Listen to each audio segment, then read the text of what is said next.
lalu berusaha menyimpan sesuatu yang bisa membawa manfaat, baik untuk dirinya, untuk anak cucunya, maupun untuk keluarganya, untuk masa kini dan masa depannya. Kadang simpanan itu berbentuk uang, kadang berupa tanah, lain saat berbentuk pabrik, dan lain sebagainya. Sementara masa depan yang paling pasti adalah akhirat. Jika untuk masa depan dunia kita rela memeras keringat, membanting tulang, pergi pagi dan pulang petang, menyimpan uang, menyimpan tanah, menyimpan pabrik, pernahkah kita merenung jika satu saat kiamat datang, kita dibangkitkan dari kubur masing-masing, berdiri di padang mahsyar untuk mempertanggungjawabkan seluruh kegiatan hidup kita di dunia ini, lalu kita akan menuju ke alam akhirat. Sudahkah kita mempunyai simpanan untuk akhirat kita? Pada pertemuan kali ini saya ingin menyampaikan sebuah hadis di mana Rasulullah sallallahu alaihi wasallam bersabda, "Arba'un min kanzil jannah." Simpanan sorga ada 4 macam. Yang pertama, ikhfa'us sadaqah, menyembunyikan sedekah. Saudara-saudara kaum muslimin, sebagaimana yang kita maklum bahwa Allah Subhanahu wa taala melebihkan sebagian rezeki dari kita terhadap yang lain. Ada yang kaya, ada yang setengah kaya, ada yang miskin, ada yang setengah miskin, dan selanjutnya. Ada yang gajinya kecil tapi penghasilannya gede. Ada yang penghasilannya gede tapi nggak punya gaji. Ada juga yang memang gajinya gede dan penghasilannya gede. Kelebihan rezeki merupakan sunnatullah dan tidak harus membuat kita merasa lebih dari yang lain. Bahkan sebaliknya, kelebihan itu harus membuat kita ringan tangan untuk menolong mereka yang memang memerlukan pertolongan. Kalau saudara diberikan ilmu, maka pertanyaan akhirat cuma satu: ilmumu kau amalkan untuk apa? Kalau saudara diberikan umur yang panjang, pengadilan akhirat juga bertanya satu: umurmu kau habiskan di mana? Tapi kalau saudara diberikan harta, pengadilan akhirat akan bertanya 2: hartamu kau dapat dari mana? Kau belanjakan kemana? Dari mananya ditanya, dan kemananya juga ditanya. Oleh karena kita akan dimintakan pertanggungan jawab, maka amanah yang bernama harta ini harus kita gunakan dengan sebaik-baiknya. Ada penggunaan yang merupakan kewajiban, itu zakat namanya. Ada penggunaan yang sewaktu-waktu, itu infak namanya. Ada yang lebih sewaktu-waktu lagi, dan itu sedekah namanya. Zakat dia terikat oleh haul dan nisab, oleh putaran batas waktu dan ukuran dari harta itu sendiri. Sedangkan infak terikat oleh situasi dan kondisi perekonomian seseorang. Sedangkan sedekah tidak terikat dengan apapun. Dalam kondisi seperti apapun kita bisa melakukan sedekah dengan yang terkecil sekalipun. Sampai-sampai Rasulullah sallallahu alaihi wasallam mengajarkan, la tahqiranna minal ma'rufi syai'an walau an talqa akhaka biwajhin talik. Atau ada hadis, tabassumuka fi wajhi akhika laka shadaqah.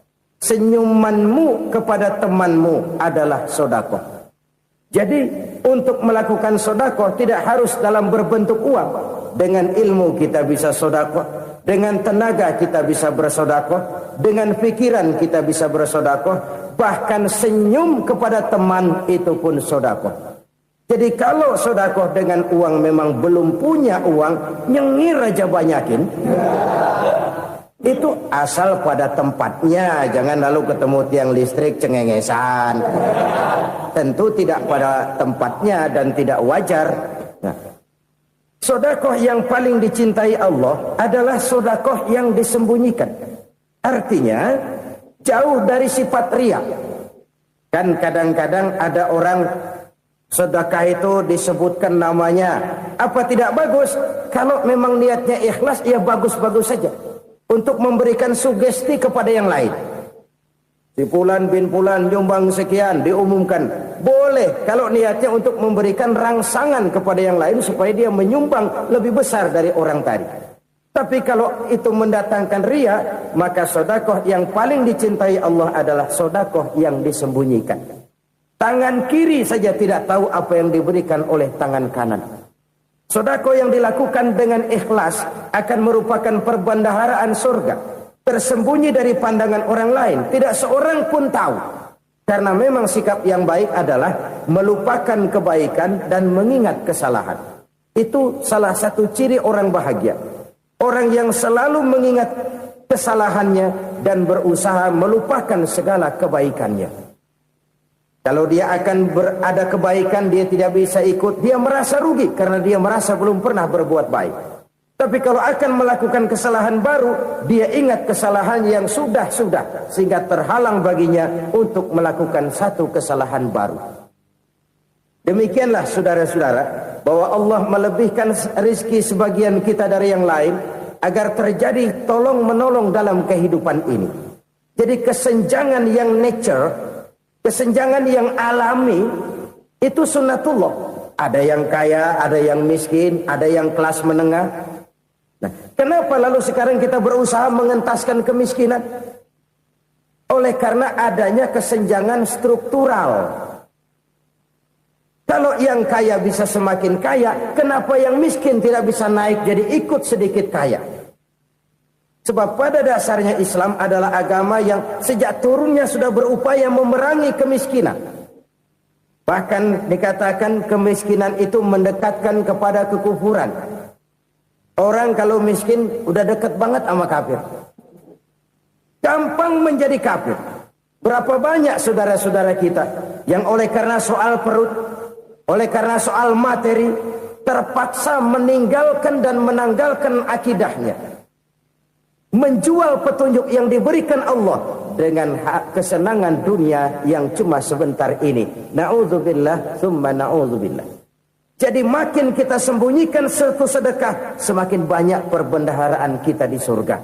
Sedekah yang paling dicintai Allah adalah sedekah yang disembunyikan.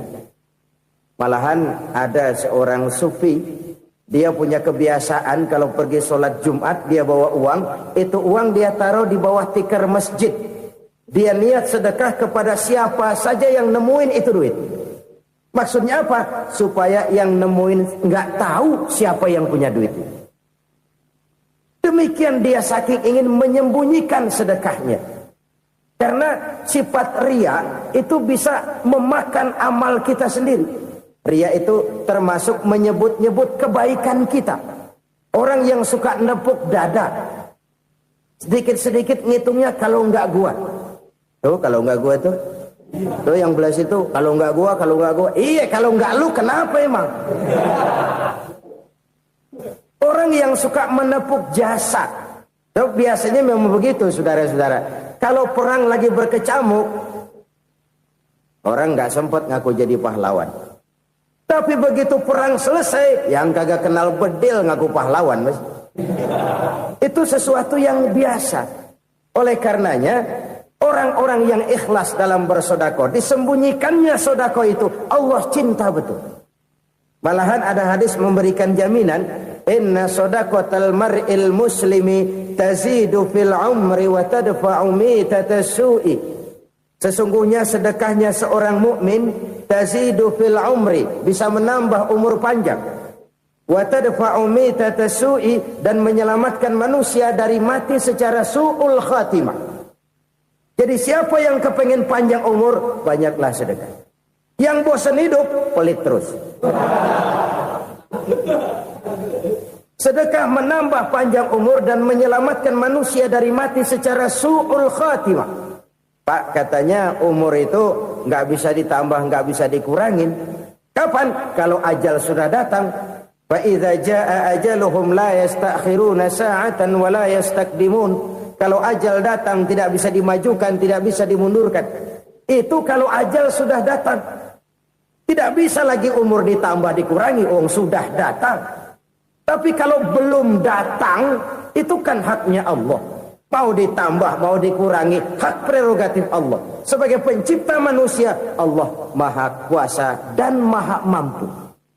Sedekah ini menambah panjang umur dan menyelamatkan manusia dari mati secara su'ul khatimah. Itu orang mati kan sama ya, kondisinya mati, nggak nafas. Tapi hakikat mati kan lain-lain. Ada yang mati itu husnul khatimah, baik akhirnya. Misalnya lagi ngaji mati, lagi sholat mati, lagi sedekah mati. Ini yang dinamakan dengan husnul khatimah, baik di akhirnya. Sebaliknya ada yang su'ul khatimah, jelek di akhirnya. Ini yang jadi catatan akhir. Lagi nyekek botol, mampus. Lagi banting kartu, modar. Su'ul khatimah, jelek pada akhirnya. Sedekah menyelamatkan manusia dari mati secara su'ul khatimah. Dan kita semua kepengen mendapat husnul khatimah, jauh dari su'ul khatimah. Oleh sebab itu yang bisa menyelamatkan kita dari penyakit itu antara lain adalah sedekah yang disembunyikan. Yang dikerjakan dengan ikhlas karena Allah. Tidak karena kepengen dipuji orang, tidak karena ingin dikatakan orang pemurah, sebab orang dermawan itu orang yang memberi tanpa harus diminta. Kalau masih harus diminta, ya belum dermawan namanya, masih harus diminta. Kalau nggak diminta ya tulus, lolos, polos. Saudara-saudara kaum muslimin rahimakumullah. Harta adalah amanat dan akan kita pertanggungjawabkan.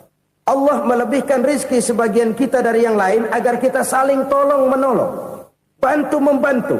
Nabi janjikan siapa yang meringankan beban saudaranya muslim di dunia, Allah akan meringankan bebannya di akhirat nanti. Sebuah jaminan dari baginda Nabi. Si orang yang kita bantu barangkali tidak bisa membalas, Allah yang akan membalas lewat jalan lain yang tidak pernah kita sangka-sangka. Ada orang tanya, Pak, ini ada orang nyumbang masjid sambil marah-marah, bagaimana? Saya bilang sumbangannya aja ambil, marahnya jangan. Marahnya jangan diambil, itu urusan dia. Saudara-saudara kaum muslimin rahimakumullah. Umat Islam ini kan umat yang punya potensi besar. Kadang kita merenung, kenapa kadang-kadang pembangunan masjid kok lambat sekali? Kalau hotel hari ini peletakan pertama, bulan depan peresmian.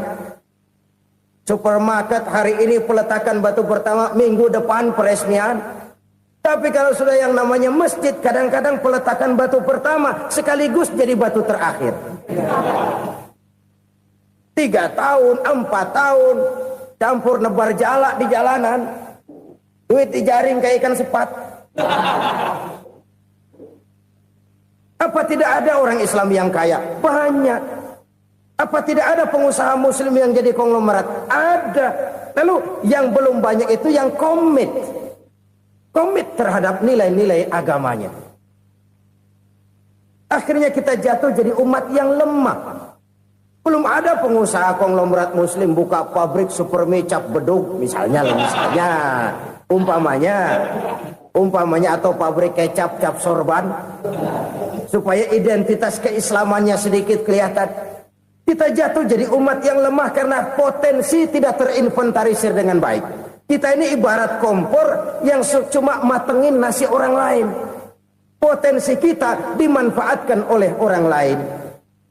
Ukhuwah Islamiyah kita baru terbatas kepada silaturahmi. Ukhuwah di bidang ekonomi kita lemah. Ukhuwah di bidang kebudayaan kita lemah. Apalagi ukhuwah di bidang politik kita lebih rapuh lagi. Padahal ukhuwah itu adalah totalitas kehidupan manusia. Menyangkut ipolek sosbud. Memerlukan nilai-nilai ukhuwah. Jadi oleh karena itu mari kita menyadari. Di dalam harta kita, walaupun kita yang cari, pergi pagi, pulang sore, peras keringat, banting tulang, di sana ada harta anak yatim. Di sana ada hak masjid. Di sana ada hak pesantren, di sana ada hak jihad. Berbahagialah seseorang apabila dia oleh Allah dijadikan keran. Keran itu menyimpan air, tapi tidak untuk dirinya, tapi disalurkannya kepada mereka yang memang memerlukannya. Saudara-saudara kaum muslimin rahimakumullah, ini yang pertama. Jadi perbendaharaan surga adalah menyembunyikan sedekah. Orang lain nggak tahu, kita pun nggak pernah ngitung-ngitung. Kita anggap lewat begitu saja, padahal itu deposit akhirat. Satu. Yang kedua, perbendaharaan surga itu apa? Wa kitmanul musibah, menyembunyikan kesulitan. Kadang orang takut menghadapi kesulitan. Tapi makin kita merenung, hidup ini kan sebenarnya urusan. Takut sama urusan, ya jangan hidup. Tandanya orang hidup itu kalau punya urusan. Urusan melupakan problem. Problem sering menimbulkan kesulitan. Kesulitan bukan untuk ditakuti, tapi untuk diatasi dan dicarikan jalan keluarnya. Siapa sih orangnya yang gak pernah sulit-sulit? Makin tinggi status sosialnya, makin gede urusannya. Makin tinggi kualitas imannya, makin berat tingkat kesulitannya. Cuma memang yang namanya enak itu seperti pelangi. Biang lala itu nggak pernah di atas kepala kita, di atas kepala orang melulu. Lu sih enak lu, kata kita. Dia juga bilang yang enak kan lu. Pelangi itu nggak pernah di atas kepala kita. Kata tukang beca, aduh enak ya naik Mercy. Kata tukang beca, apa yang di dalam mobil Mercy? Aduh enak bener tukang beca, di jok ngeringkuk ngorok pules bener. Saya kamar pakai AC, sejuk, tempat tidur sutra, empuk, alga, spring bed, gula kulik, nggak bisa pules kalau belum minum Valium, belum tidur. Enak bener tukang beca, di jok ngorok nggak tahu wetan kulon. Si tukang beca bilang yang di Mercy enak, yang di Mercy bilang tukang beca enak. Inilah enak. Nggak pernah di atas kepala kita, di atas kepala orang lain melulu enak itu. Nah, saudara-saudara, yang merupakan perbendaharaan surga itu orang yang bisa menyembunyikan kesulitan, baik pribadi ataupun rumah tangga. Nih terutama rumah tangga yang jadi soalnya. Kadang-kadang kita ini kalau senang, sebaliknya kalau senang kita diam, kalem aja, cuek. Banyak banget duit kita, bawaan diam aja udah. Malah ketemu orang takut. Tapi begitu susah, sekampung tahu. Padahal Nabi mengajarkan perbendaharaan surga itu menyembunyikan musibah, menyembunyikan kesulitan. Kalau enak, cerita sama orang-orang. Kalau nggak enak, rasain sendiri, tekan sendiri, atasin sendiri. Kita kan sebaliknya. Senang kita diam, asal lagi susah, paling tidak kita nyari teman buat cerita kesusahan. Siapa orangnya yang nggak pernah susah? Cuma soalnya bagaimana kita mengatasi kesusahan itu sendiri. Begitu juga misalnya kalau orang sudah berumah tangga, itu orang tuanya harus menjadi tempat dia cerita yang enak-enak saja. Yang nggak enak rasain berdua, selesaikan berdua, atasin berdua. Jangan dibalik. Asal senang diam, giliran susah saja. Maknya laporan. Terbalik. Bisa menjaga security informasi. Maka nama bayam keluar diam, malah seluitan. Enak amat lo makan daging ayam. Security informasi. Saudara-saudara kaum muslimin rahimakumullah. Ujian yang terberat itu yang pernah diberikan kepada para nabi, para rasul, para aulia, para ulama. Makin tinggi keimanan, makin berat bentuk kesulitan. Ayo saya kemukakan satu contoh saja. Ada seorang nabi yang kaya, nabi kaya, namanya Nabi Ayub. Iblis kalau orang begini kan keki. Ibadahnya rajin, kaya. Nih yang kayak begini susah digodain. Kalau ibadahnya rajin, miskin, kali bisa disogok. Sini imannya mantap, ibadahnya rajin, kaya, nabi lagi. Oh, tapi namanya iblis nggak kurang akal. laporan. Tuhan, kenapa Les? Ya ini bahasa saya, bahasa Qur'annya sih nggak gitu. Itu hambamu yang namanya Ayub, dia rajin ibadah cuma karena dikasih kaya aja. Coba kasih miskin dia, berhenti dia sembahyang. Ah, kamu bisa aja. Saya tahu Ayub itu hambaku yang ikhlas. Saya buktiin Tuhan, silahkan. Dibuktiin lah, iblis turun ke alam ini. Yang mula-mula dia lakukan, dia rusak sawah ladang Nabi Ayub. Dia binasakan binatang ternak Nabi Ayub. Sehingga dalam waktu singkat, jatuhlah Nabi Ayub dari orang paling kaya, jadi orang paling miskin. Beliau masih ibadah di mihrab dalam masjid. Datang iblis. Saudara Ayub, ya. Lagi ngapain? Ibadah. Nyembah Allah, nyembah Allah. Oh, percuma. Kenapa? Tuhan yang ente sembah nih, dia udah bikin miskin ente. Sawah ladang ente hancur lebur, binatang ternak binasa. Sekarang ente jadi orang paling miskin. Ngapain nyembah Tuhan kayak begitu? Tekor. Udah berhenti dah ibadah, berhenti ibadah. Ini iblis sama Tuhan laporannya lain, yang dikerjakan kepada Nabi Ayub juga lain. Benar begitu iblis kata Nabi Ayub? Iya, sawah ladang saya habis, buras. Binatang ternak saya binasa, binasa. Saya miskin, bangpak. Apa jawab Nabi Ayub? Bukan innalillahi, ini hebat. Alhamdulillahillazi a'tani wa akhadha minni. Segala puji bagi Allah yang telah memberikan harta kepada saya dan sekarang mengambilnya lagi. Alhamdulillah. Allah yang ngasih, Allah yang ambil. Itu mah urusan Allah. Iblis cuman ibadah jalan terus, sujud lagi Nabi Ayub. Iblis seleher gondok banget. Dasar Nabi nggak mempan dia apa-apain. Miskin malah alhamdulillah. Allah yang ngasih, Allah yang ngambil. Jadi kalau kita tidak komit, kita tidak terikat kepada kaya, miskin, senang, susah, apa yang bisa bikin kita susah? Jadikan kekayaan, kemiskinan, jadikan senang, susah sebagai anak buah yang bisa kita atur. Jangan kekayaan ngatur kita, jangan kemiskinan ngatur kita. Kita yang harus mengatur mereka. Senang, susah, kaya, miskin, bahagia, sengsara, jadikan itu anak buah yang bisa kita atur. Kalau sekarang kita kaya, lain saat boleh jadi kita miskin, semiskin-miskinnya. Allah yang ngasih, Allah yang ngambil. Tenaga mana yang bisa menghalangi? Ibadah jalan terus. Iblis makin gondok. Dasar Nabi loh. Akhirnya apa? Nabi Ayub dikerjain, diberikan penyakit. Demikian fatal penyakitnya. Bayangin, udah miskin sakit. Masya Allah.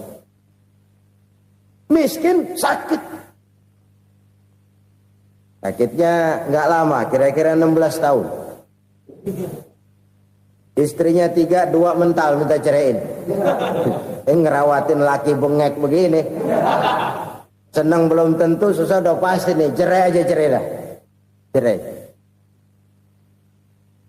Tinggal satu Siti Rahmah yang setia menemani beliau. Sesetia-setianya hati perempuan. Satu saat Siti Rahmah bilang, "Bang, iya, abang kan Nabi bang. Lalu namanya Nabi kan doanya jarang meleset bang. Maksud kamu minta kenapa sih sama Tuhan biar abang sembuh baik dah bang?" Siti Rahmah, iya. Saya sakit berapa tahun sih dah?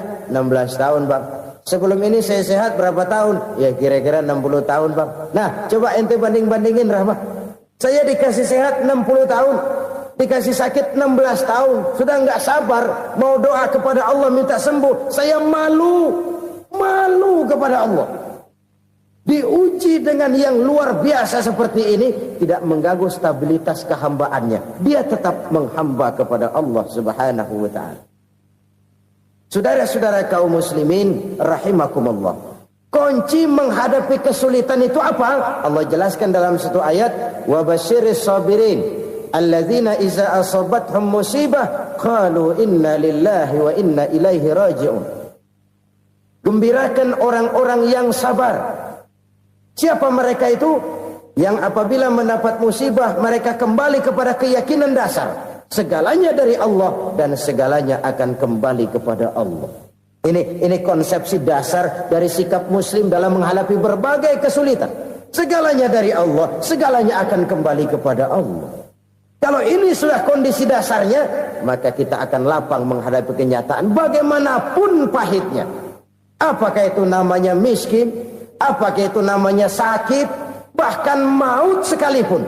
Maut sekalipun. Segalanya dari Allah, segalanya akan kembali kepada Allah. Ini sikap hidup, bukan sekedar ucapan. Kita kadang-kadang menjadikannya sebagai ucapan. Mulutnya sehingga berhenti, innalillahi wa inna ilaihi rajiun, tapi nangisnya terus gerung-gerungan. Bukan itu, ini kesadaran moral. Kalau segalanya dari Allah, segalanya kembali kepada Allah, kan sebenarnya cuma nunggu giliran. Hari ini saya nyembayangin dia, entah hari apa saya disembayangin orang. Hari ini saya antar dia ke kubur, entah hari apa orang nganterin saya ke kubur.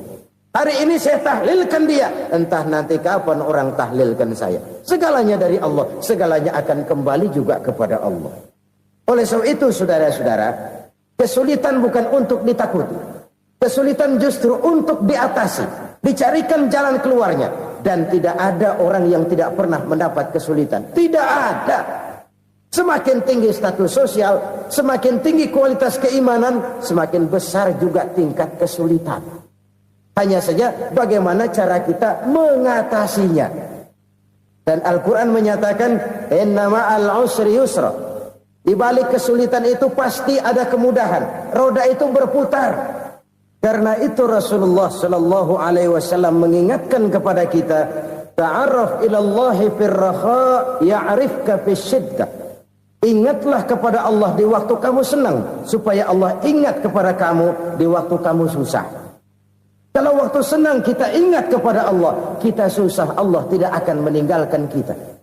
Tapi kalau waktu senang kita jauh dari Allah, sujud tidak sempat, dengan masjid jauh, ketika senang kita lupakan Allah. Nanti begitu kita susah,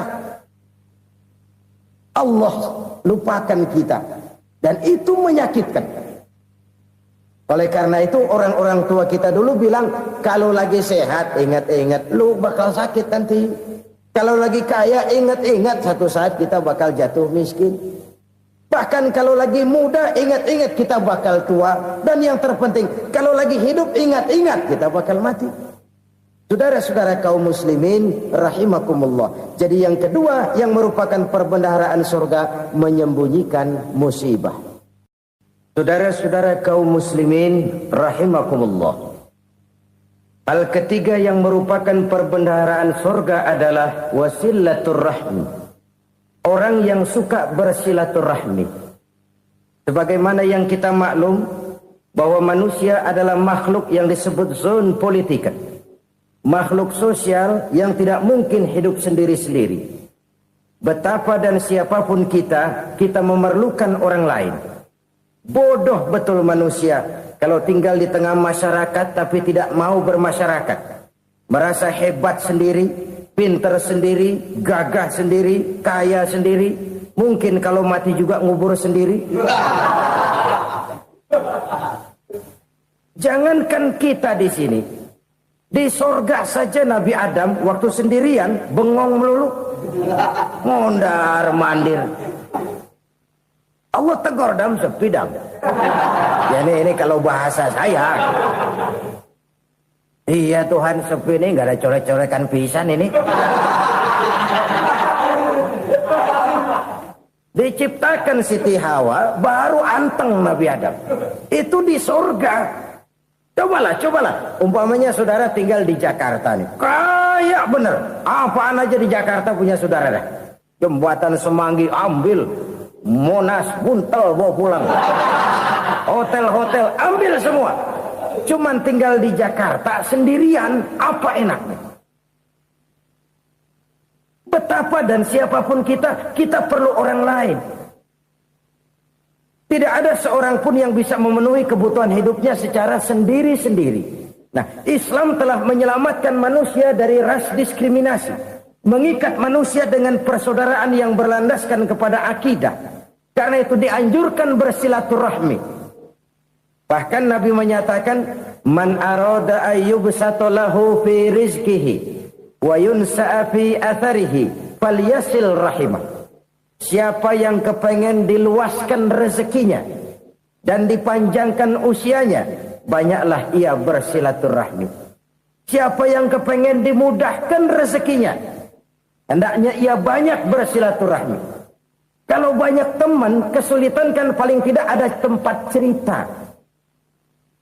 Udah susah, sendirian kita pikirin diri, nggak ada tempat tukar pikiran. Cepet banget sama bengek. Dilawan sendiri. Nah, secara makro kita bisa berkata, tidak mungkin ada kemenangan kalau tidak ada kekuatan. Tidak ada kekuatan kalau tidak ada kesatuan dan persatuan. Tidak mungkin ada kesatuan dan persatuan tanpa semangat silaturahmi.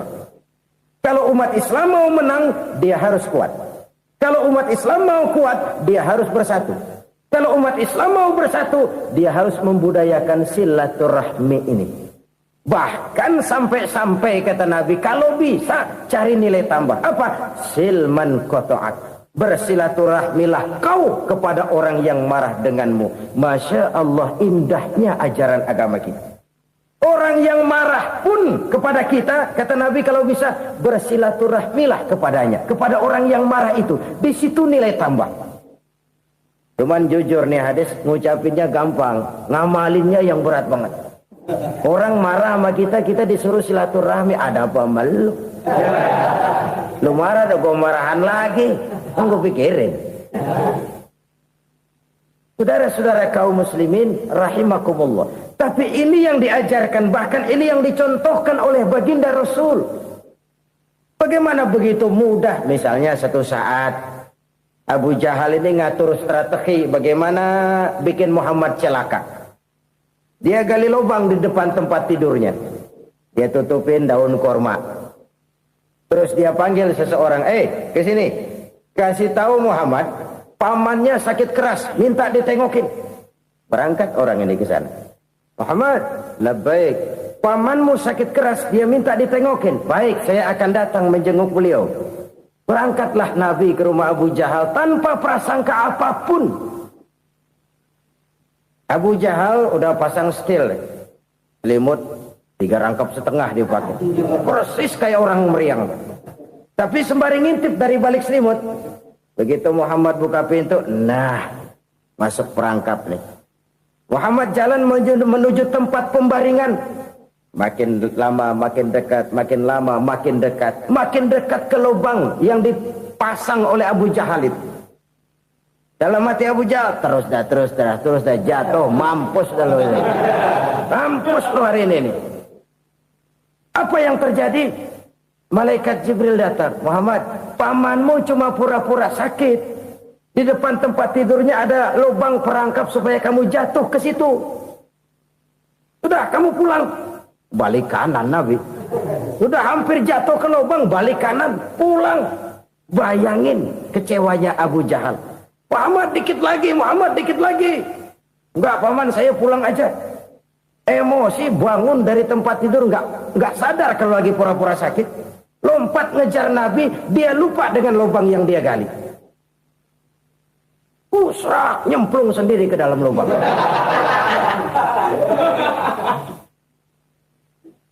Nabi terus berlalu. Ini terjadi keanehan.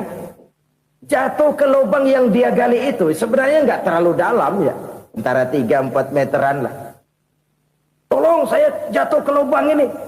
Datanglah pelayan-pelayannya itu. Angkat saya dari sini. Oh, yang ngulurin tambang. Satu gulung, belum juga nyampe itu tambang. Kurang, beli lagi ke warung. Sambung, ulur lagi, nggak juga bisa sampai. Wah, ini kerjaan Muhammad ini. Tolong, siapa salah seorang kamu ke rumah Muhammad, kasih tahu encangnya kecebur. Minta ditolongin. Sampaikan kepada Rasul. Kenapa? Pamanmu jatuh ke lubang, Muhammad minta tolong diangkatin. Tambang udah nyambung-nyambung nggak nyampe juga. Ya, nanti saya datang, saya tolong. Coba. Nyata-nyata orang berniat jahat mau mencelakakan dia. Datang dia menolong. Ini yang disebut air tuba dibalas air susu ya ini. Bukan sebaliknya. Air tuba dibalas air susu. Paman, kecebur ya? Iya Muhammad, tolong ini. Pegang tangan saya. Nabi ulurkan tangannya. Nyampe. Dipegang oleh Abu Jahal. Diangkat ke atas. Sampai atas. Apa kata Abu Jahal? Sihirmu memang hebat Muhammad. Udah ditolongin dikata sihir. Yang enak kita kemplang kan itu orang begitu. Urusan apa? Tapi inilah akhlak. Kalau bisa kamu bersilaturahmilah dengan orang yang marah kepadamu sekalipun. Orang marah kita tetap baik. So, kalau kita berbuat baik sama orang yang memang baik, rasanya sih biasa-biasa aja. Orang baik kita baik lagi. Ya draw aja, belum ada nilai tambah di situ. Baru ada nilai tambah kalau kita bisa berbuat baik kepada orang yang nyakitin kita. Itu namanya kita setingkat di atas dia. Dia sakitin kita, kita berbuat baik sama dia. Dia pelit sama kita, kita baik sama dia. Dia marahin kita, kita deketin dia. Di situ kita punya nilai tambah. Jadi siapa yang ingin diluaskan rezekinya kata Nabi dan dipanjangkan umurnya, hendaklah ia banyak-banyak bersilaturahmi. Sederhana sebenarnya silaturahmi. Tapi silaturahmi membangkitkan semangat kesatuan dan persatuan. Kesatuan dan persatuan melahirkan kekuatan.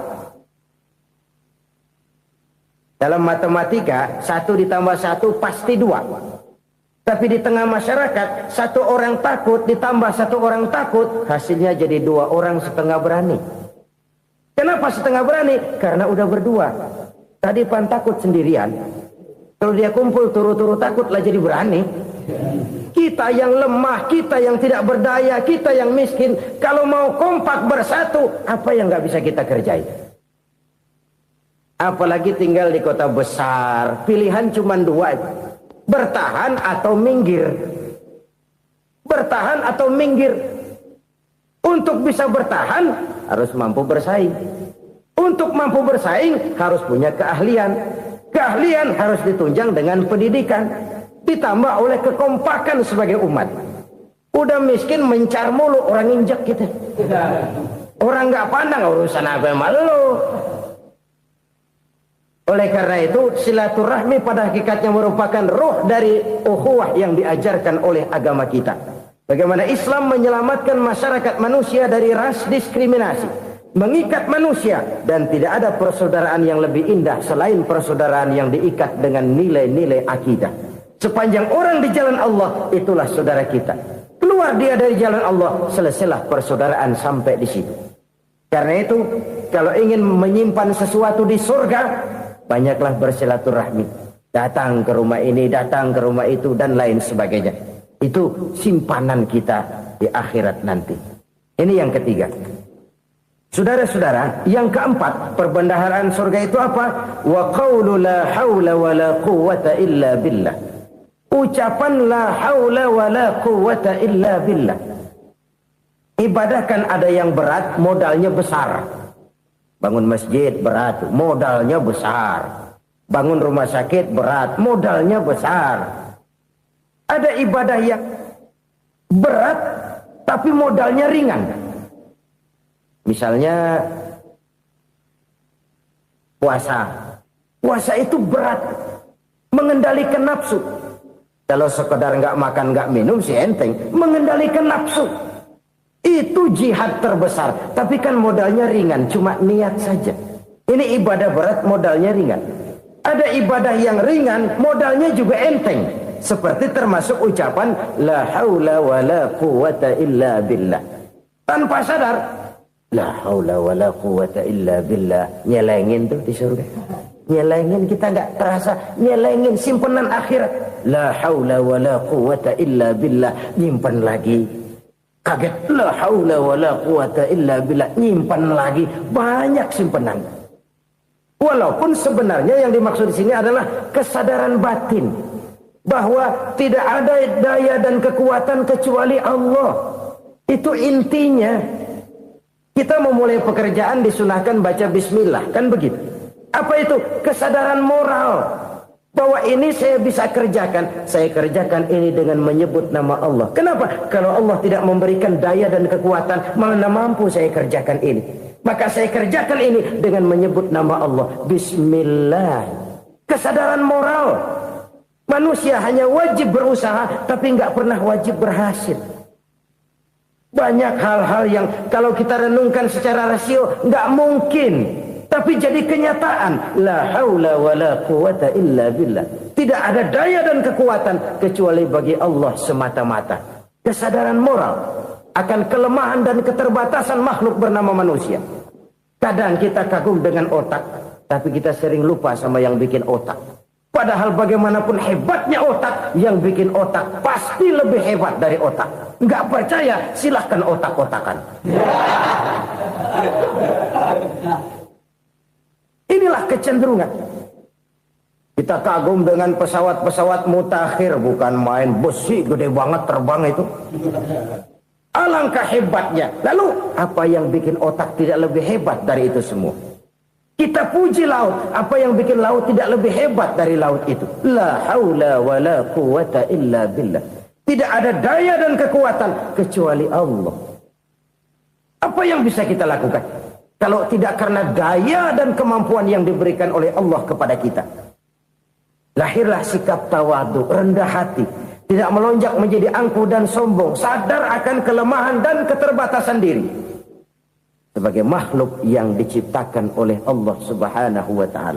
Jadi satu sisi ini ucapan yang berpahala, la haula, jadi wiridan.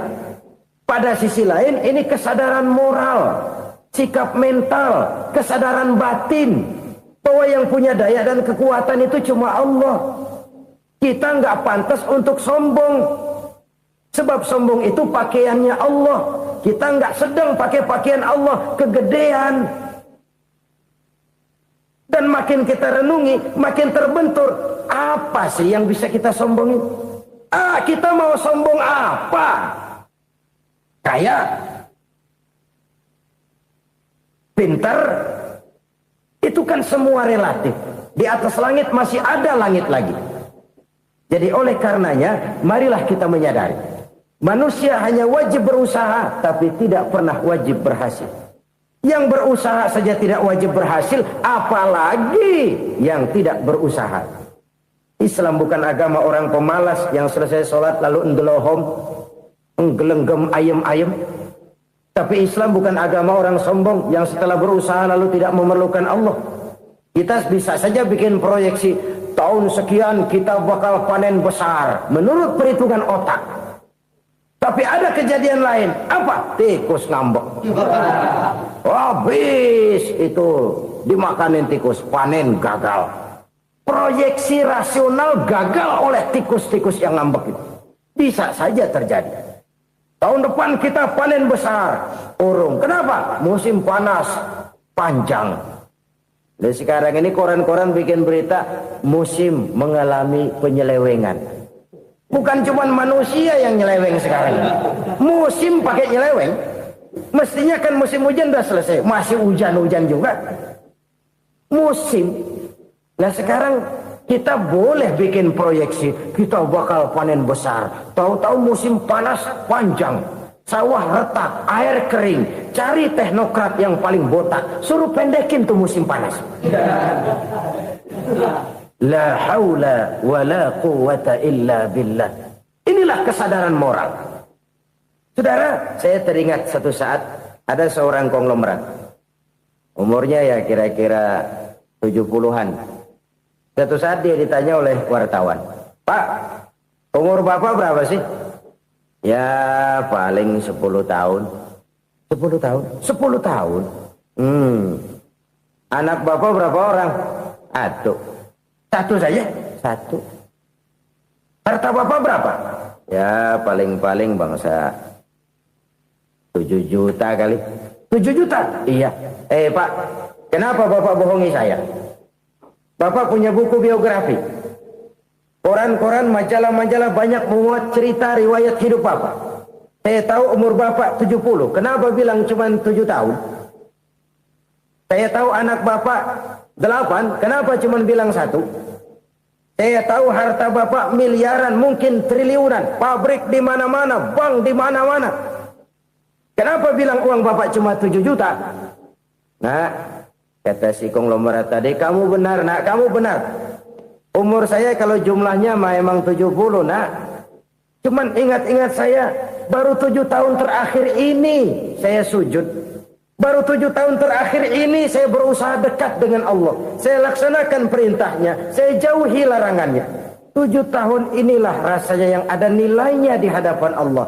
Yang 63 tahun matong, kelabu, kelem umur gue. Habis untuk maksiat, untuk munkarat. Maka ketika ditanya tadi, umur saya 7 tahun itu. Oh begitu Pak. Oh iya.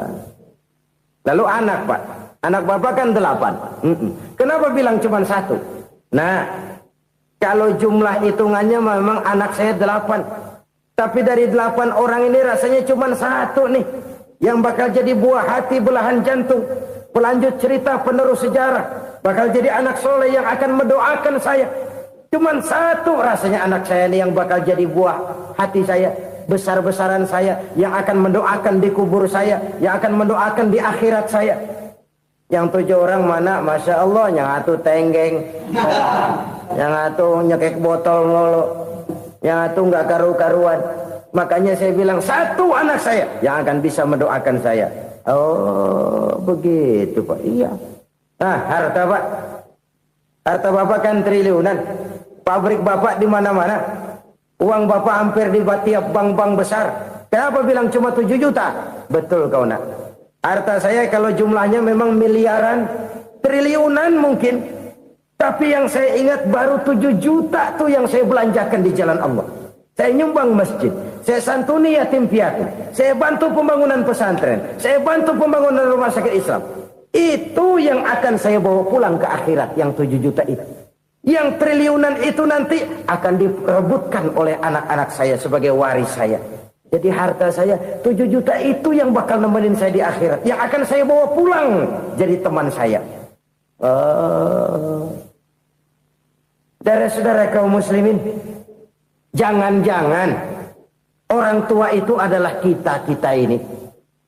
Jangan-jangan kita-kita ini adalah orang tua itu. Jangan-jangan itu potret dari diri kita masing-masing. Dari sekian umur yang diberikan Allah, berapa tahun yang ada nilainya di hadapan Allah? Dari sekian anak-anak yang merupakan amanah, berapa yang akan mendoakan kita sebagai orang tuanya menjadi anak soleh? Dari sekian banyak harta yang diberikan Allah, berapa yang akan kita bawa pulang menghadapnya nanti, yang kita belanjakan di jalan Allah? Ini sebuah potret kehidupan. Karena itu kita kembali kepada la haula wa la quwwata illa billah. Kita wajib berusaha, kita wajib berikhtiar. Selebihnya, segala daya dan kekuatan hanya milik Allah saja semata-mata. Satu kesadaran batin dari setiap pribadi muslim. Setelah ia berusaha dan berikhtiar, ia menyerahkannya kepada Allah Subhanahu wa ta'ala. Jadi, satu sisi ini merupakan wiridan ucapan yang mengandung pahala. Pada sisi lain, ini merupakan sikap batin dari seorang muslim di dalam ia menghadapi realitas kehidupan ini. Saudara-saudara kaum muslimin rahimakumullah. Kalau ini kita jadikan satu basis kehidupan, maka ini akan menyelamatkan manusia dari kemungkinan tergelincir menjadi orang yang lupa diri dan lupa darat. Sebab itu Imamul Ghazali berpesan, jadidis safinah fa innal bahra amiq wa khuziz zad fa inna safara ba'id wa khaffifil hamla fa innal hamla sadid. Perbarui selalu kapalmu karena lautan sangat dalam. Bawa bekal yang banyak karena perjalanan ini sangat jauh. Ringankan beban karena kebanyakan beban akan menyakitkan. Alangkah indah kalimat ini, alangkah dalam makna yang terkandung di sana. Perbarui selalu kapalmu karena lautan sangat dalam. Apa artinya ini? Jaga mentalmu baik-baik. Pelihara imanmu baik-baik karena hidup penuh cobaan seperti lautan.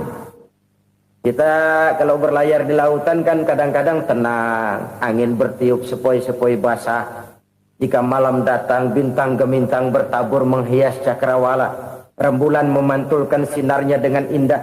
Dalam keadaan begitu berlayar enak. Tapi lain saat ombak menggunung, halilintar menyambar, angin topan bertiup. Berapa banyak sudah saudara-saudara kita yang tenggelam di lautan dunia tanpa sadar bahwa dia belum sampai kepada pantai yang akan dituju. Berapa banyak sudah saudara-saudara kita yang tenggelam di lautan dunia ini tanpa sempat bangkit lagi. Dia menyangka sudah sampai kepada tujuannya. Hati-hati kapal jangan sampai bocor karena lautan sangat dalam. Iman ini jaga baik-baik karena hidup penuh dengan ujian. Wa khuzizat fa inna safar ba'id. Bawa bekal yang banyak karena perjalanan sangat jauh. Saudara mau ke Bandung, bawa duit. Saudara mau ke Surabaya, banyakan lagi duitnya. Saudara mau ke Mekah, gepokan, iketan tuh duit nggak lembaran lagi. Makin jauh perjalanan, makin banyak bekal yang harus kita bawa. Kalau saudara dari Jakarta mau ke Surabaya, kagak bawa duit berangkat juga, itu sih bukan berani namanya, nekat. Sampai Surabaya belum tentu, sengsara di jalan udah pasti. Kenapa? Nggak bawa bekal berangkat. Sama juga kita nih, misalnya belum sempat sembahyang, mati. Waduh, berani banget orang. Belum punya bekal, mati. Sengsara di jalan. Atau bekal tidak cukup. Dari Jakarta saudara mau ke Surabaya, bawa duit 500 perak.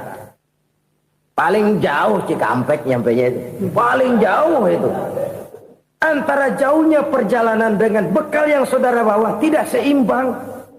Hidup ini perjalanan panjang. A walking tour. Dimulai dari alam arwah. Sebelum jasad diciptakan, roh diciptakan lebih dulu. Dari situ pindah ke alam rahim. Dari alam rahim pindah ke alam dunia. Dari alam dunia pindah ke alam barzah. Baru menuju akhirat. Satu perjalanan panjang.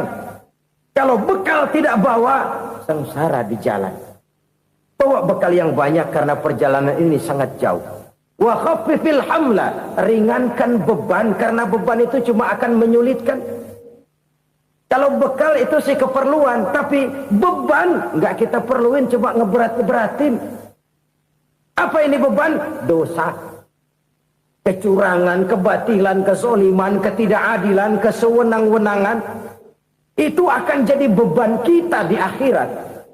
Alangkah celakanya, perjalanan panjang, bekal tidak bawa, beban kelewat banyak. Alamat sengsara di jalan. Pahala tidak ada, dosa berlipat ganda. Na'udzubillah, summa na'udzubillah. Kalau kita rangkum nasihat Al-Ghazali dengan kisah si konglomerat tadi, kita akan mengambil kesimpulan. Pertama, bekal terbaik dalam menghadapi gejolak kehidupan ini tidak lain adalah iman. Yang kedua, pahala dan dosa. Dua hal kontroversial.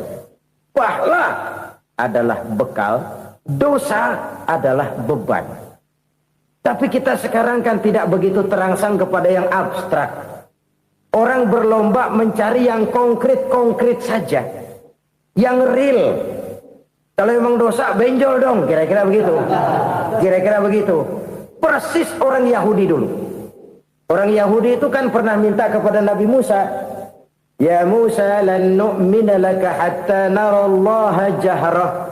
Musa, kami nggak bakal mau beriman kepada Allah kalau belum kami lihat Allah ada nongkrong di depan kami. Kalau memang Tuhan ada, taruh dong di depan kami. Mau yang konkret-konkret saja. Kalau memang dosa, benjol dong. Kalau memang pahala, berasa dong. Orang terangsang kepada yang real, yang konkret-konkret saja. Karena itu, untuk mengejar dosa, orang mau bayar. Tapi untuk mengejar pahala, walaupun tidak bayar, orang segan. Ini yang dikatakan oleh Nabi, kamu mengharapkan ke surga, tapi kamu berat melaksanakan sesuatu yang bisa membawa kamu ke surga. Kamu ingin jauh dari neraka, tapi tiap saat kamu lakukan perbuatan-perbuatan yang justru menjerumuskan kamu ke neraka. Idda'aitum an-najata minan nar wa ramaitum fiha anfusakum. Kamu ingin selamat dari neraka, tapi kamu lemparkan diri kamu ke neraka. Kamu ingin masuk surga, tapi berat sekali kamu melakukan perbuatan-perbuatan yang bisa menyampaikan kamu di surga. Saudara-saudara kaum muslimin rahimakumullah. Jadi hal keempat yang merupakan perbendaharaan surga adalah la haula wa la quwwata illa billah. Satu sisi ini merupakan ucapan yang memperberat timbangan akhirat. Pada sisi lain ini merupakan sikap hidup seorang muslim. Kesadaran batin yang sangat dalam bahwa tidak ada daya dan kekuatan kecuali Allah. Dan itu kita simbolkan pada saat memulai pekerjaan dengan Bismillah, dengan menyebut nama Allah. Satu kesadaran moral, saya hanya bisa melakukan ini karena diberikan daya dan kekuatan oleh Allah. Lahirlah sikap tawadu, rendah hati, tidak melonjak menjadi angkuh dan sombong. Saudara-saudara, sampai sini dulu jumpa kita kali ini. Semoga 4 perbendaharaan surga ini dapat kita lakukan, yang kelak akan merupakan bekal kita di kemudian hari nanti. 7 macam perkara yang merusak akidah dan keimanan, merusak amal perbuatan yang sudah kita kerjakan, merusak sendi-sendi kehidupan sosial, pendek kata merusak segala hal di dalam kehidupan kita. Jauhilah olehmu 7 macam perkara yang merusak. Yang pertama, asyirku billah, menyekutukan Allah subhanahu wa ta'ala. Agama dimulai dari keyakinan, maka kehancuran agama selalu dimulai dari kehancuran keyakinan, iman atau akidah yang dimiliki oleh seseorang. Dan untuk menghancurkan nilai-nilai iman yang kita miliki ini, orang rasanya tidak akan menghantam kita dengan peluru kendali. Orang tidak akan mengirimkan nuklir ke sini. Orang tidak juga akan mengirimkan satuan militernya ke sini. Untuk menghancurkan nilai-nilai iman, dibanjiri kita dengan paham-paham yang merusak dan mendangkalkan akidah. Baik ia bernama materialisme, baik ia bernama sekularisme, baik ia bernama banjirnya maksiat dan munkarat, baik ia bernama banjirnya peradaban dan kebudayaan yang menghancurkan moral daripada anak-anak kita. Sedikit demi sedikit melenturkan dan melunturkan nilai-nilai keimanan kita, untuk kemudian pada waktunya nilai iman itu akan bertukar dan berganti menjadi nilai syirik kepada Allah subhanahu wa ta'ala. Atau pada sisi lain, menjadikan yang selain Allah sebagai tujuan akhir daripada kehidupan kita. Sedangkan kita sama-sama maklum bahwa di dalam pandangan agama Islam, dosa yang tidak berampun, dosa yang terbesar, termasuk dalam kategori bapak moyangnya dosa, tidak lain adalah syirik, yakni menyekutukan Allah subhanahu wa ta'ala. Pola penghancuran iman ini memang berstrategi. Ditawarkan kita kepada paham materialisme, paham kebendaan, di mana otak menempati urutan sebagai ranking pertama, Tuhan jatuh pada urutan kedua. Lalu menyusul kepada paham sekularisme, Allah dipisahkan dari seluruh kegiatan hidup ini, untuk pada gilirannya menjadikan yang selain Allah sebagai tujuan akhir daripada seluruh kegiatan hidup kita. Oleh karenanya, kewajiban menjaga nilai-nilai iman ini merupakan kewajiban yang mulia tetapi berat. Tidak hanya untuk kita, tetapi juga bagaimana mewariskannya kepada anak-anak kita, generasi yang akan datang. Orang-orang tua bijaksana yang diceritakan di dalam Al-Quran, kalau sudah berpikir tentang anak-anaknya, pertanyaan yang paling mereka risaukan ialah, ma ta'buduna min ba'di. Anakku, kalau pada satu saat aku, ayahmu sudah tidak ada lagi di dunia ini, meninggalkan kamu semua, ma ta'buduna min ba'di, Apa yang akan kamu sembah nak?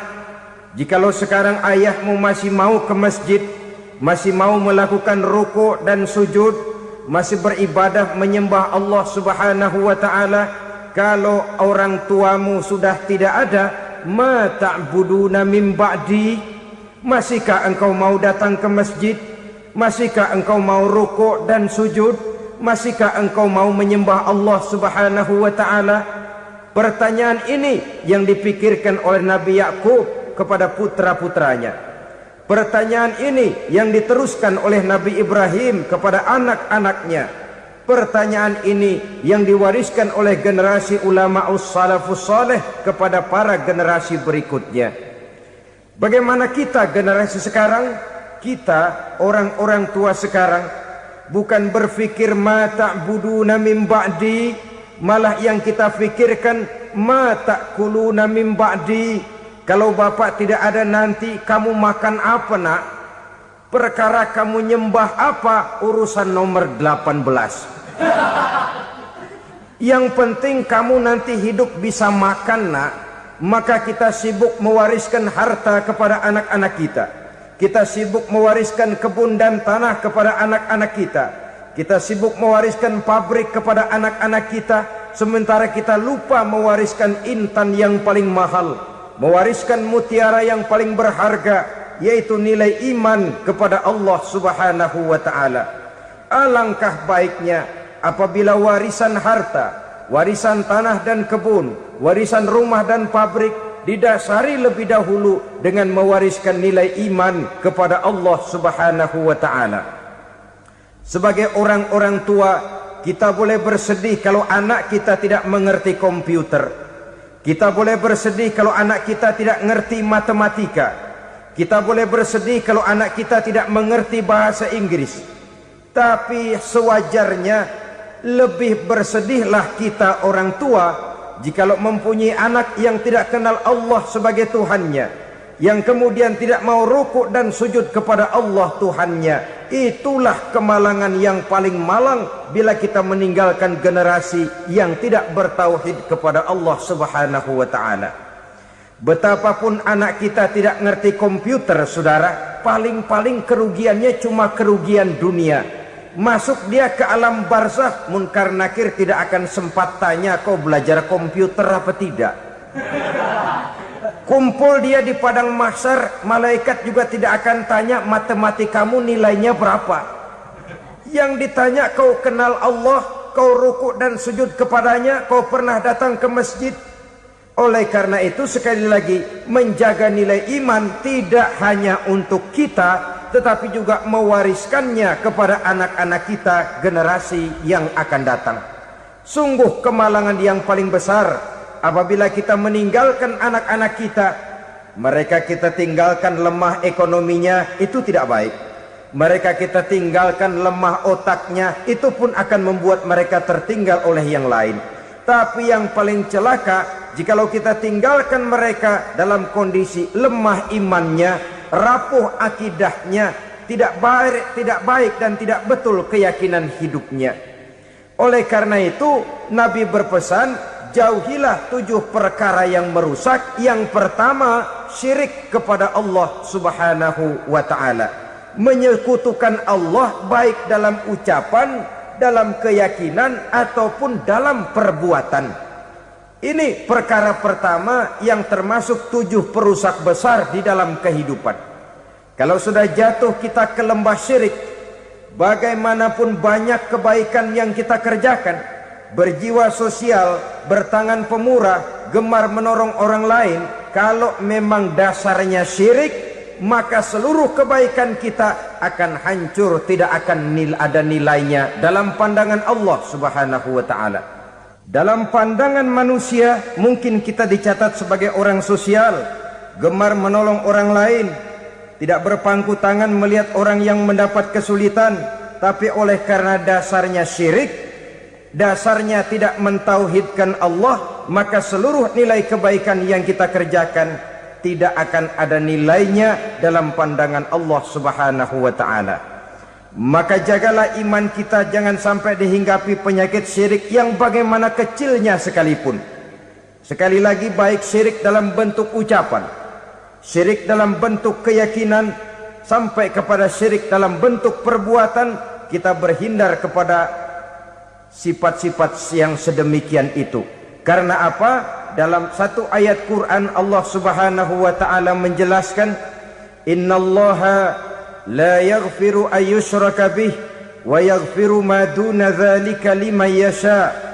Allah tidak akan memberi ampun kepada orang-orang yang menyekutukannya, tapi Allah masih mau memberikan ampun kepada dosa-dosa yang selain itu bagi orang-orang yang dikehendakinya.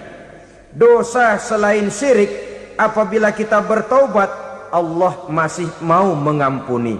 Tapi kalau sudah jatuh ke tempat syirik, itu sudah dosa yang tidak berampun. Taubatnya tidak lain melepas syirik, kembali kepada tauhid, berkeyakinan bahwa hanya ada Allah Subhanahu wa ta'ala, Tuhan satu-satunya, yang lam yalid walam yulad walam yakul lahu kufuwan ahad. Tidak beranak, tidak pula diperanakkan, dan tidak satupun yang dapat menyerupai Tuhan Allah Subhanahu wa ta'ala. Saudara-saudara kaum muslimin rahimakumullah, bahwa kita di zaman sekarang memang tidak menyembah berhala, ya. Bahwa kita tidak berterang-terangan mengatakan Tuhan lebih dari satu, memang. Bahwa kita tidak berkeyakinan Tuhan itu punya anak atau diperanakkan, tentu. Tapi dalam perbuatan dan i'tiqad, kita kadang-kadang jatuh tanpa kita sadari ke tempat yang bernama syirik ini. Oleh karenanya, di zaman di mana teknologi makin canggih, di mana kemajuan pembangunan makin menjangkau berbagai aspek kehidupan, diperlukan keseimbangan antara kemajuan fisik material dengan kemajuan mental spiritual. Apabila tidak ada keseimbangan yang terwujud, tentulah kepincangan yang diawali dengan pincangnya cara kita berpikir, sehingga pada akhirnya akan mengarah kepada pincangnya cara kita berbuat dan bertindak di dalam kehidupan kita. Oleh karena itu, Nabi berpesan, jauhilah sifat syirik, karena syirik merupakan dosa yang teramat besar. Ini sifat merusak yang pertama. Yang kedua, kata Nabi, wasihra, jauhilah sihir. Sihir ini juga termasuk perkara yang merusak kehidupan. Kita semua sama-sama maklum bahwa sihir sebenarnya bukan persoalan baru. Sejak sebelum datang Islam, sihir itu sudah ada. Di zaman Yunani kuno, sihir ada. Di zaman Mesir kuno, di zaman Cina kuno, dan yang lain-lain yang serba kuno, sihir itu sudah ada. Bahkan para nabi pun, para rasul yang diutus oleh Allah Subhanahu wa ta'ala, senantiasa berhadapan dengan ahli-ahli sihir untuk menguji kebenaran dari misi yang mereka bawa. Sihir adalah perbuatan di luar kebiasaan yang bisa dikerjakan oleh ahlinya dengan bantuan jin atau setan. Hukum mempelajari sihir adalah haram, mengamalkannya lebih haram lagi. Sebab itu saudara-saudara, sihir merupakan perbuatan merusak yang harus kita jauhi. Ciri-ciri daripada perbuatan sihir, pertama, ia mengandung tipuan, bayangan khayal. Di zaman Nabi Musa misalnya, orang melihat tambang-tambang itu seperti ular. Nabi Musa melayangkan tongkatnya menjadi ular-ular besar yang memakan ular-ular kecil ciptaan tukang-tukang sihir Fir'aun tadi. Lalu sihir bisa terjadi dengan bantuan jin kafir atau setan. Kemudian ciri yang ketiga, sifatnya halus dan tersembunyi. Taruh kata ada seorang ahli sihir yang mempergunakan ayat-ayat Quran sebagai jompa jampe, sebagai baca-bacaan, itu cuma sekedar kedok. Tujuannya tidak lain menjadikan agama sebagai ketok untuk membenarkan cara yang dimurkai oleh Allah Subhanahu wa taala. Satu hadis yang diriwayatkan oleh Imam Bazar dan Tabrani, Nabi berpesan, "Laisa minna man tatayyara lahu au takahhana au tukuhhina lahu au sahira lahu." Tidak termasuk ke dalam golonganku, kata Nabi. Tidak termasuk umatku. Siapa mereka?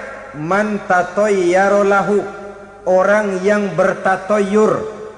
Apa tatoyur itu? Dari kalimat toyaro, artinya terbang. Toir biasa diartikan dengan burung. Tatoyaro percaya kepada suara-suara burung. Man tatayyara lahu, mempercayai, meyakini dengan benar-benar kepada suara beburungan.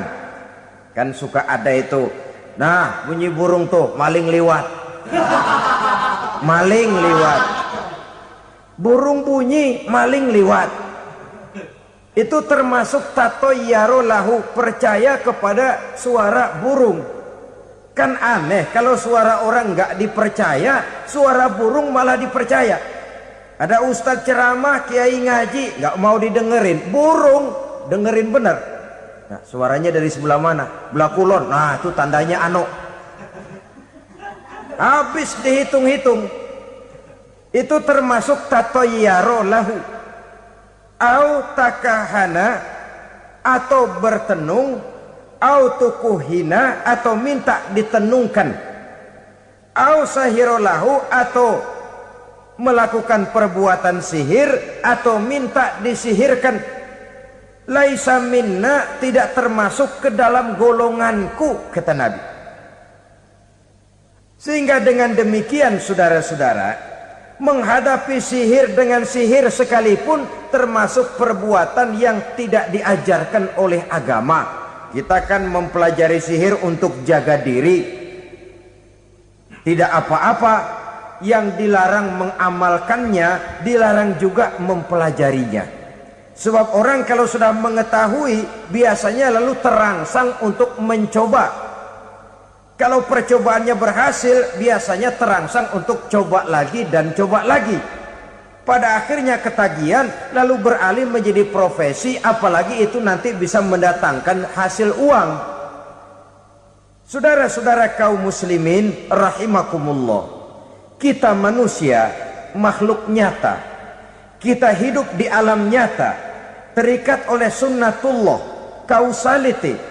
Oleh karenanya bagi kita keyakinan yang penuh, keikhlasan di dalam bertuhankan Allah, penyerahan diri sepenuhnya hanya kepadanya, itu sudah merupakan obat penangkal yang sangat ampuh agar kita tidak terkena penyakit-penyakit yang dibuat oleh setan dan para pembantunya. Sehingga beberapa ayat Quran mengajarkan, misalnya a'udzu bikalimatillahi tammati min syarri ma khalaq, atau bismillazi la yadurru ma'asmihi syai'un fil ardi wala fis sama, dengan menyebut nama Allah yang tidak bisa mendatangkan bahaya sedikit pun, dari baik yang datang dari langit maupun yang datang dari bumi. Jiwa yang kosong dari keyakinan yang penuh kepada Allah, jiwa yang penuh was-was dan ragu-ragu, itu yang mudah terserang oleh penyakit-penyakit yang dikerjakan oleh para tukang-tukang sihir, yaitu oleh setan dan seluruh para pembantunya. Kemudian hadis kedua yang diriwayatkan oleh Imam Ibnu Hibban, Nabi bersabda, la yadkhulul jannata mudminu khamrin wala mu'minu bisihrin wala qati'u rahmin. Tidak masuk surga. Ini Nabi yang bilang, tidak masuk surga. Siapa itu? Pertama, mudminu khamrin, orang yang berkekalan dalam mabuk. Selalu mudminun itu sudah menjadi perbuatan rutinnya, tidak kapok-kapoknya, teler seumur hidup. Mudminu khamrin, tidak masuk surga orang yang selalu bermabuk-mabukan. Yang kedua, wala mu'minu bisihrin, orang mukmin tapi main sihir. Ini juga oleh Nabi diperingatkan, tidak akan masuk surga orang mukmin tapi suka main sihir. Wala qati'ur rahmin, dan tidak juga orang yang memutuskan silaturahmi. 3 macam manusia yang diperingatkan Nabi tidak akan masuk surga: orang yang selalu mabuk, orang mukmin yang main sihir, dan orang yang memutuskan silaturahmi. Saudara-saudara kaum muslimin rahimakumullah. Lalu orang berkata, kenapa dilarang kita bersihir? Padahal Rasul sendiri kan punya mukjizat. Nah, kita memang harus membedakan antara mukjizat dengan sihir.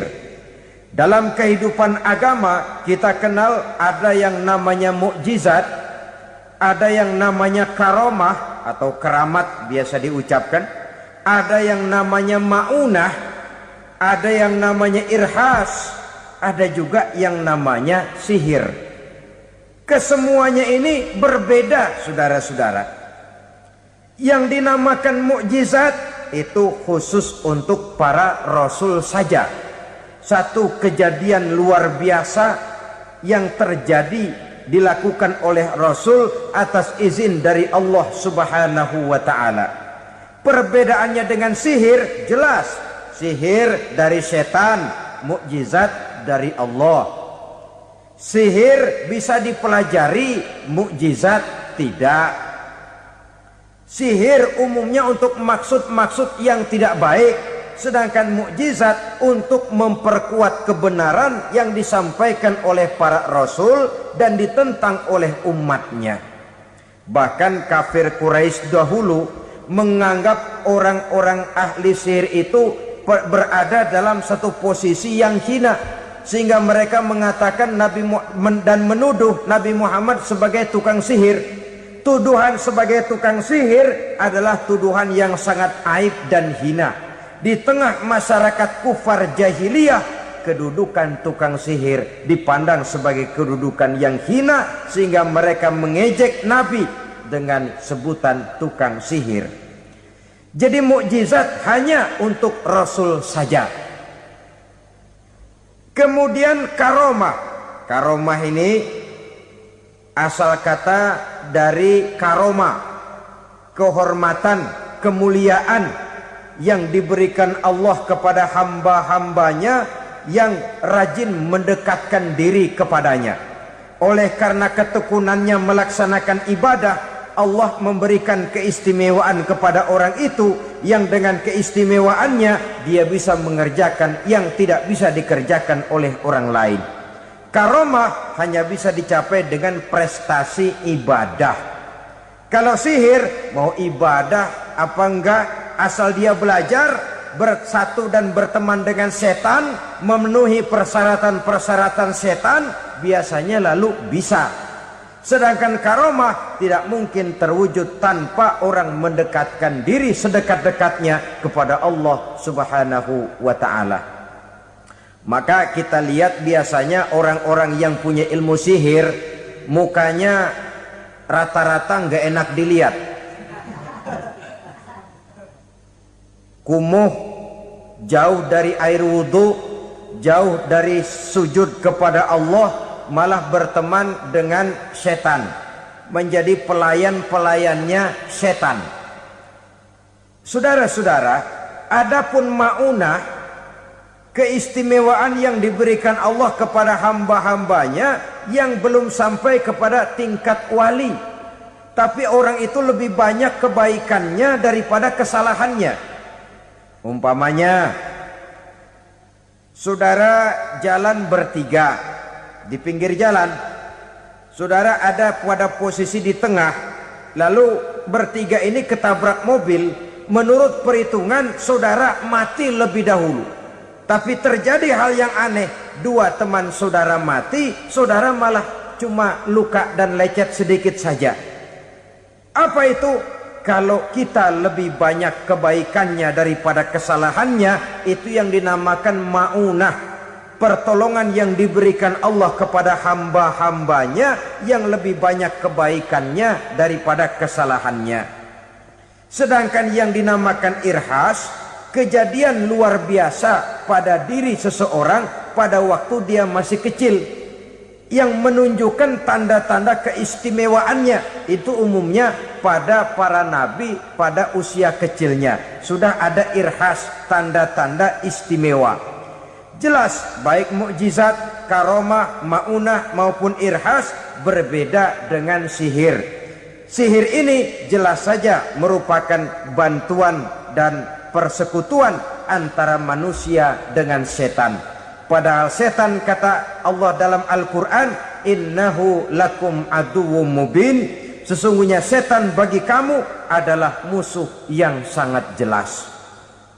Saudara-saudara kaum muslimin rahimakumullah, di zaman sekarang dalam menghadapi beban kehidupan yang makin pelik, menghadapi stres yang tidak kunjung selesai, menghadapi persoalan-persoalan yang teramat berat, orang sering mencari jalan keluar kepada hal-hal yang menurut pendapatnya bisa meringankan beban moralnya itu.